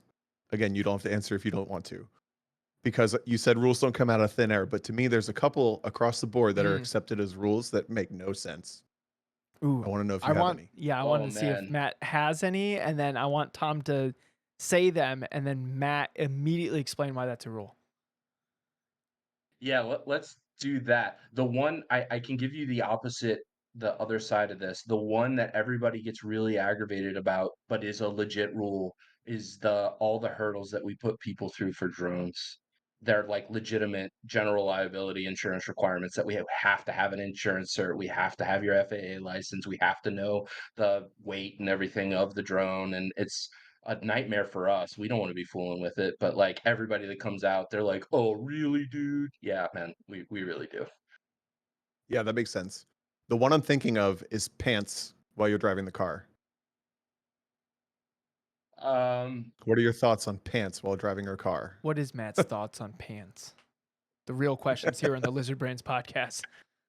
Yeah, we're gonna end this thing on this one. High note. if you asked an insurance person in motorsports, I think the answer that you would get is we don't have an opinion on that. So it's made up. I think that I think that there are some groups like legitimately like PCA, for an example, right? I think that that is a legitimate PCA rule. And so like if you're going to go do one of their events, like, hey, just like um, you don't have to wear a Hans device at every HPDE, but you do have to wear a Hans device at every PCA event. It's their rule, but Oh, like I don't think it's a racetrack thing. 9 times out of 10, we default to the group. Like, hey man, it's your day. You rented the racetrack, whatever. We're the less we can be hands-on, the better. yeah. It sounds Okay, One like so you thing I don't really will have say one. that people well, uh, there are a handful, I guess. I don't know, I'm having a hard time, like, coming up with one, um, like, harnesses, right? 4-point harnesses. There's nothing, like, I've ever seen in black and white that says 4-point harnesses are no bueno. But just as a general rule, like, most people say, "Yeah, no, we don't allow 4-point harnesses because of the submarine risk," and all that kinda stuff, Yeah. which really aggravates a lot of people. One thing that I don't think is policed enough, that should be a rule. I see too many people get into caged vehicles wearing head to toe polyester, which is a really, really bad idea. So like you're in a polyester polo or some like Under Armour shorts or something like that. If you've ever watched polyester burn, it's pretty sketchy. Always wear cotton. I think that's like a legitimate rule that people forgot to enforce. Um, I'm gonna have to That start. makes that's about sense. it. I'm gonna have to start What else you checking what my got? clothes are made out of. I think what you're wearing is polyester. That looks pretty athletic. You look pretty sporty over there. Thanks, Tom. Oh. Should we do one question from the audience that I think is a good one to talk about? It's brand new, Okay. and then we can round it up. I don't want to take all afternoon, Matt. Matt's in California, so he's in time travel mode right now anyway. Yeah, it's like the end of his workday. You're in your office right now, right? Dude, we're rounding out the In my workday. office. This is part of your Yeah. workday? Damn. Hell yeah. That's kind of cool. The Lizard Brains podcast was part of somebody's workday. I think that's another achievement that we'll take. All right, you want to ask Lena's I think question, this Tom? is like, yeah. Sorry, what Go were you ahead, Matt. saying, Matt? I think like my role now, like, hey, look, I've done a lot of different things, but like as the CEO or president or whatever, I think this is part of my job, or at I least think it I is. feel good about what I did today at work. Nice. If y'all noticed at the beginning, at the front, we let him talk about Thunder Hill, so he got it out of the way. Do do you Go ahead, think GJ. Right off do you now. think the Yeah. track staff will listen to this episode? Ooh. A few of them will, to poke fun at me, rightfully so. Okay, nice. All right. I'm just rewinding in my head all the incriminating things that you've said. Yeah, Yeah, me yeah. too. I mean, Me we found too. out he was somewhere where a McLaren split in half, but we're not going to ask where. Yeah. We probably can't talk about that. EJ, do the intro. Oh, sorry. Emails or a singular message from Lena. Yeah. All right. I really like this question. Lena posted it right after this past weekend. Grid Life was racing at Road America, and she's listening live right now, in fact. So Lena asked, "Hey guys, I got a question. What do you do when for racing, or what do you do in general when you're not in the best headspace? I've had a lot going on with more stress than normal, and I'm seeing it affect my racing. My speed can be there, but it's not where I feel it should be. I've been driving much more off feel, but I noticed my braking has suffered this year. I wonder if you have any suggestions. Your favorite ASM driver, Lena." Aha. Suck it, Matt. Matt. No, oh, sorry, not this Matt. Sorry. Yeah, that was a Matt Yeah. Waldbaum joke. Matt was- Waldbaum. Damn. It got cold in here quick. That's how we Oh, end the no. show. Oh no, that was. I'm sorry, Matt. Oh, that was fun. I meant Matt Waldbaum. He doesn't listen to this. So All right. I think I've been there before, Lena, where it's just like normally you get in the car and that's like a good escapism of everything else that's going on in your life. But sometimes it feels like the stuff going on in your life overflows into the car to the point where you can't escape. And that does affect how you drive. I think in order for that to not affect your driving, I think you have to take a step back and whatever is overwhelming you in life, and cut back on whatever that is to allow the bandwidth for being in the car and being able to escape it. If you're unable to do like if jumping in a race car isn't allowing you to escape whatever is putting you in a negative headspace in your life, then that sounds pretty severe. So to me, I would focus on taking a step back to eliminate those things that are causing that much stress or that much negative side effects in my life, even if it means I'm cutting back even on my amount of racing that I'm able to do, because I'm not going to be able to fully enjoy it if I can't properly escape. Matt, do you have any thoughts? Um, I agree. I think one of the things that I was really fortunate to spend a lot of time with Andy Pilgrim at NCM, and one of the things that he was really big on, we did a lot of coaching, and I was his data person because he didn't want to fool with the data.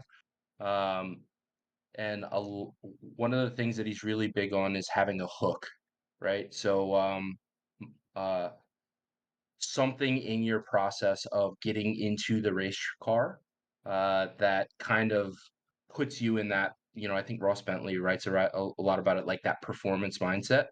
um I think like mine is once I put my helmet on, I'll kind of grab the face of it and move it around on my head to kind of like get your head right, and then like it's all visualization from there of what I'm setting out to do and what I'm looking to do. Andy's, I think he's famously, when he puts on his gloves, he like loses 100 IQ points and turns into a crazy person. So Lena posted in the chat. She said it's I don't know if I should. It's family members having medical stuff going on and work. So she said it's hard to pull back from it. That's what I was going to say. My thought with it being a problem without being able to pull back from, I think, is what Matt just said perfectly. I've never heard it called that, but I'm going to steal that probably, or my own version, because I've said that before, where you have to have like a routine that puts you into the space. To me, mine's my from the time I go to grid. Like that's part of the routine. It's grid. It's get in the car at this time. It's go out, do this exact thing to the car, whatever that warm up process is. Like that puts me there. I've really never had an issue with that. Like that being somewhere else in the race car. But I have to imagine if I was, the thing that would remove me from that is like that kind of switch. That like if I as soon as I'm doing this step of things, the visualization isn't. What do you mean by visualization? You're visualizing what the car's like the line, or like obviously you're talking way more than that. I imagine the start. I like, hey, what are the things in my control? What are the things not in my control? Hey, how's the start going to go? Where do I want to put the car? How's my first lap going to look? What do I want my out lap to look like? And like, just visualize, this is what the car's doing. This is how I think about, okay, I know the car's understeering, so I need to do this in turn two. And I just start over analyzing everything to the point where I am visualizing how I want the first few laps to go, seeing myself doing it. And it just, the next thing you know, the green flag's dropping and you've forgotten all of it. It sounds like Yeah. Matt is throwing himself so hard into the task that it's almost impossible for him to get distracted. Like you're filling all your bandwidth with the task, so there's not room for anything else. Yeah. I think Yeah. I think the way people get to that is going to be different. So maybe Lena, if you go into this with the goal that this will be an escape of everything else that's going on, and it's an opportunity to be 100% present, and this is why I love racing so much. It's an opportunity to be 100% present in the exact task that is happening right now. And to me, that's what's so intoxicating about racing, is because it demands that you're 100% present. And the better you are at that, the better you're going to perform. Like you're encouraged to do that.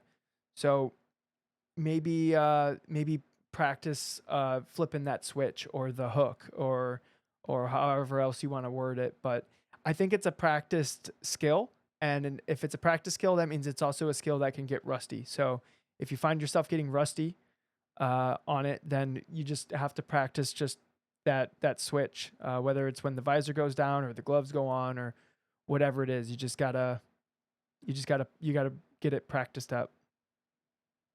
The last thought I had was also back to something I've said about the events themselves.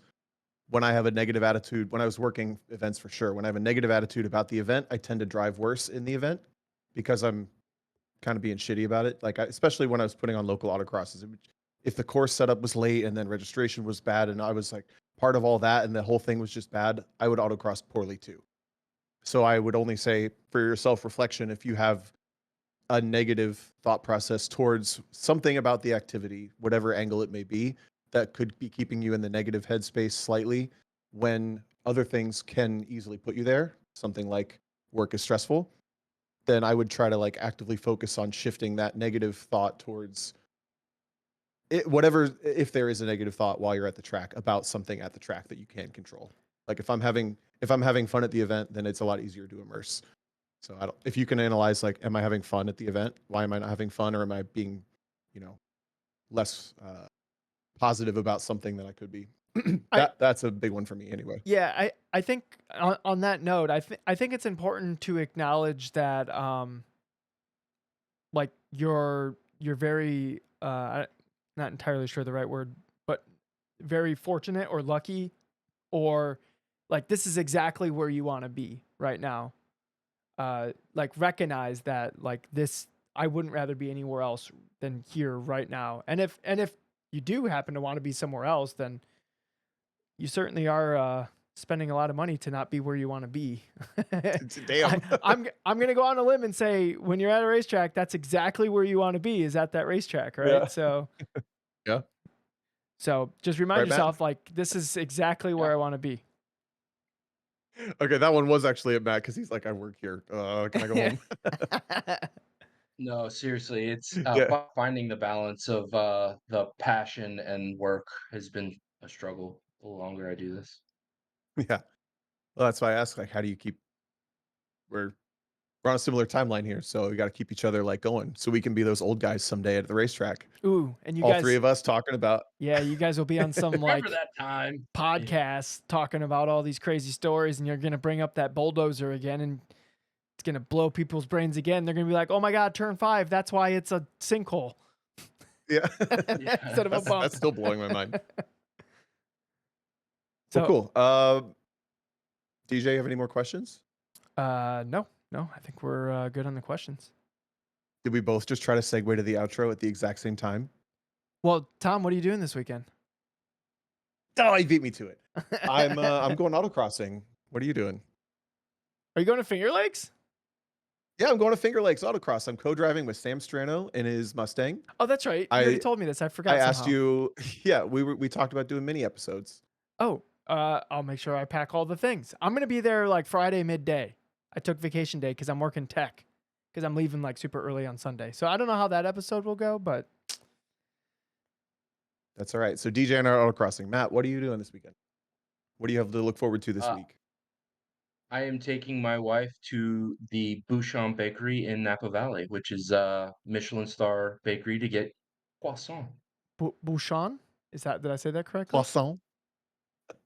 Yeah, Bouchon. It's the same guy, Tom Keller, who owns the French Laundry, which is one of they won best restaurant in the world or something like that once or twice, 3 Michelin stars. But just down the street, he's got a bakery, and they have these like macaroons that are incredible. Their croissants are incredible, and they're extremely well priced. Me and Christina are watching a TV show called The Bear, and they mentioned the restaurant, the Yes. French Laundry, in that movie. So it's like Wow. it's like a restaurant show, kind of. Cool. Yeah. Do you have to get like reservations and Very- stuff? That's why it's like this is this weekend. No, the bakery itself is like there's gonna be a line outside the door or whatever, but they have this like system to where you could it's like a line wrapped around the block that, oh man, we're gonna be here for an hour, and then like 10 minutes later you're walking out $200 poorer with all of these baked goods, you know? Yeah. Nice. Like The what Chick-fil-A happened? model. Did they mug me? I don't know. The thing is with Um, real fancy pastries and stuff, it's like it's amazing right then, but like 2 hours later, it's like completely different. Yeah. Yeah. Um, yeah. Wait, so I'm really looking forward to so let's my mom was in town about a month ago and we went and we got some almond croissants and then macaroons and I got a couple of the macaroons but I didn't get any of the croissants for my mom and my wife and my kid ate all of them. And so like this time it's like it's my turn, you know. Yeah. It's Gotta Matt's go time. get some croissant. It's Matt's time. Yeah, Nobody Matt else's time. time. Well, cool. All right. That sounds actually awesome. Me and Tom are gonna Delicious. Tom, did you find a place to sleep at Finger Lakes? I was gonna sleep in a tent. Yes, I have a place to stay. Okay. Well, actually, I don't know if I can accommodate you anymore because I said you could stay in my hotel room, but I might cancel it because I might get a free or way cheaper Airbnb couch. Mm. So I'll keep you posted. I'm just gonna sleep in a tent. Oh, you're gonna do it either way. Okay, then more power to you. Yeah. It's gonna be fun. All right, Tom, you wanna send us out? Oh, wait. Matt, do you want to do the outro? Yes, do Can't it. take that kind of pressure right Yeah, now. you can. Tom, do it. Oh, it's Tom, already do it. starting. Matt, it's you. Oh, Matt? we gotta cue it up. Wait, can you guys not hear it? No, I don't know. I don't know it. Can you not hear it? I don't know it. I don't know what to do with my hands. Matt panicked. All right, Tom, save Matt. Matt, thank you so much for coming on. I'm going to see you at Thunderhill at least once or twice later this year. I love your hair and I hope you win.